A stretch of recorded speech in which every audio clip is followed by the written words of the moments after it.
Hello everybody, I'm KC, and welcome to an edition of Let's Talk About, and welcome to the latest installment of To Infinity War and Beyond.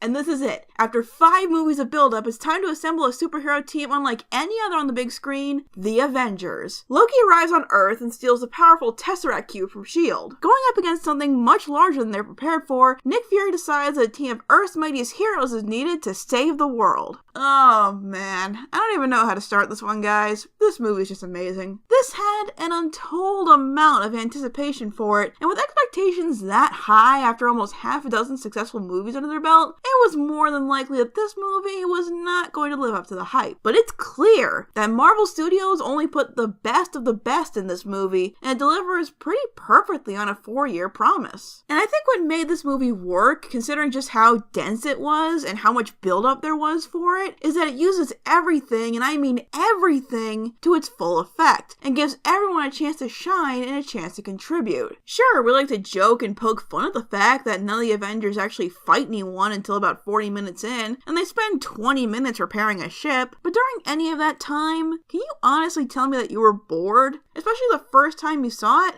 Probably not. Whether it's well-constructed action, clever dialogue, or compelling and interesting character interactions, there's always something engaging going on screen, and serving a greater purpose in the story. The script is pretty tight, especially considering just how much they had to juggle. Not only were there a ton of characters, but getting them all where they need to be from one scene to the next is just as challenging, but here it's almost effortless. And there are so many lines and jokes and scenes from this movie that I will never, ever get tired of. I'd play some of them, but we'd be here all day. Hey, leave a comment with your favorite line or scene from the movie. A lot of people say that this is just a fun, mindless blockbuster with not a lot of character development to it, but I'd have to disagree. Most of these characters were only having their second appearances, so development was not only possible, it was inevitable to get all these originally isolated characters to work together. Character development is there, it's just not right in your face. The conflict and growth comes from working with other characters with different experiences that conflict with their own, or through how they face external conflicts together, how they bounce off each other personality-wise, and how they even manage to help each other. After what happened in his movie, Cap has gone from a battle-ready soldier to a man out of time. He had just found his place in 1943, and now he has to start all over again. Sure, he still has a sense of righteousness and bravery, but it's clear he's still grieving for his past life. You can tell from the way he approaches things and how he reacts to certain comments that he's not sure there's really a place for him in the 21st century. And integrating into a new century while facing a new threat only makes things more difficult. What's it look like in there? It seems to run on some form of electricity. Well, you're not wrong. Thor probably has the most at stake personally in this movie. Instead of growing more internally, Thor spends most of the movie trying to protect this world that he's grown to love and trying to make up for his past neglect and reach out to his brother who might be too far gone. Which goes about as well as you might expect. Oh, also, here's the half-ass explanation for how Thor can be on Earth after he destroyed the Bifrost. With the Bifrost gone, how much dark energy did the All-Father have to muster to conjure you here? Hey, I said the script was tight, not perfect. Now, I usually save talk about the villain until after the heroes, but what the hell. Let's talk about Loki, who has fully embraced his inner crazy, and it is glorious. Unlike Thor, Loki still sees himself as vastly superior, and now has a giant army and some fancy new powers to back it up, along with his pent-up bitterness of being taken for granted and ostracized most of his life. The perfect recipe for any villain. Oh, and he does this.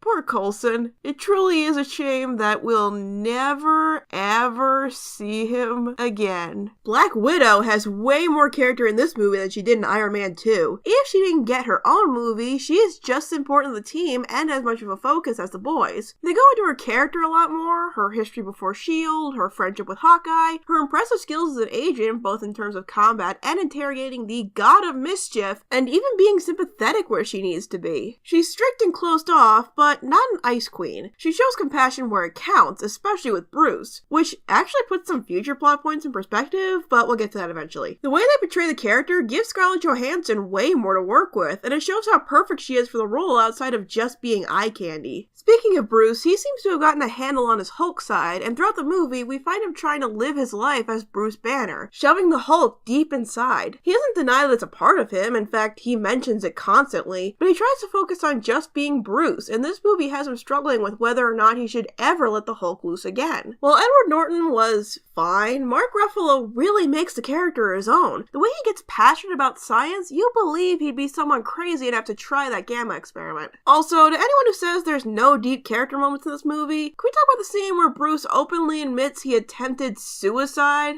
Bill was just in case you needed to kill me, but you can't. I know, I tried. I got low. I didn't see an end, so I put a bullet in my mouth, and the other guy spit it out. Yikes. Avengers assemble? But surprisingly, someone who helps Bruce a lot with his issues is Tony Stark. While Tony has had twice as much screen time as everyone else, he needs just as much development. I had a lot to say about Tony's journey into becoming a hero in my Iron Man 2 review, and it comes to an interesting head in this one. For one, he's learned a bit. He's become a much better strategist, and his struggles help him sympathize with Bruce. See? There was a point to Iron Man 2, and you gotta love the science bros. But he still has a lot of growing to do. This movie has Tony head-to-head with more just heroes, mostly Captain America. While Tony has fought for a lot and struggled with a lot, he's never had to face sacrifice. At least not his own free-willed self-sacrifice. Tony's the idea guy, the one who always has a way out. But someone like Steve, who was a hero in one of the darkest times in history, knows that that approach is only going to last him so long. Plus, his witty remarks tend to get on Cap's nerves, but that's what we love about Stark. Raise the missing mouse. Ship topsails. That man is playing Galaga. Thought we wouldn't notice, but we did.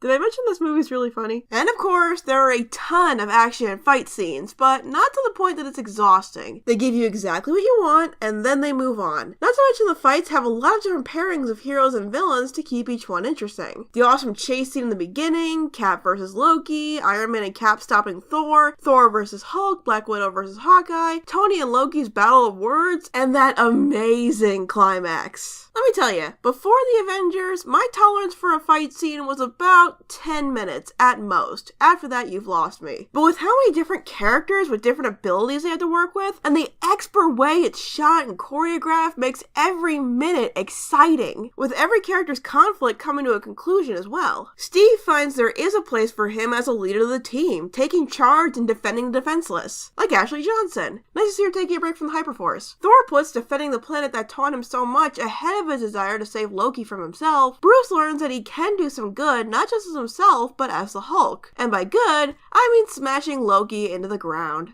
Can we see that one more time? Oh yeah. That never gets old. Black Widow and Hawkeye, who was also there, show off their skills, and Tony makes the final move and almost sacrifices himself to save the world. Of course he's fine, because Downey's contract isn't up yet, but it was still way more noble than Tony's ever been before. And then Loki's defeated. Hooray! Trust me, I could go on, but I better stop myself since I'm sure this is already past my cutoff time. So, overall, while Iron Man was kind of a miracle, the Avengers was definitely a miracle. For a 5-year experiment and the payoff to a film franchise approach never attempted on this level before, this was astounding. It was extremely well paced, action-packed, perfectly cast, and exceptionally written, directed, and performed. And you want to know why I found this movie so amazing? Because before this, I had only seen the Iron Man movies. Yeah, so I had no idea who like 70% of these characters were. But through its presentation, you can not only figure out what each character's reason for being there is, but it personally made me interested enough in the rest of Earth's Mightiest Heroes to check out the other movies. My full investment in the Marvel Cinematic Universe is because of this movie. It is, no joke, one of my favorite movies of all time, and I have no shame in saying that. But even after this amazing crossover, we're not done yet. It would have been so easy to just cash in and call it a franchise with how successful The Avengers was, becoming one of the highest grossing movies of all all time. But no, we get more. And as the Avengers go their separate ways, we'll be entering Phase 2 of the Marvel Cinematic Universe. Thanks for watching, and I'll see you guys next time.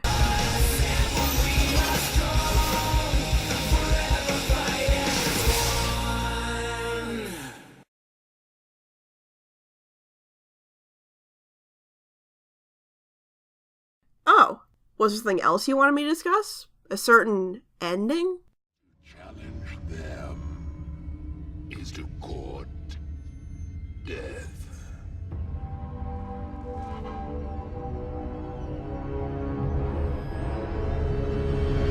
I know this was a really big deal at the time, but as a Marvel novice in 2013, my reaction was basically, I have no idea who this is.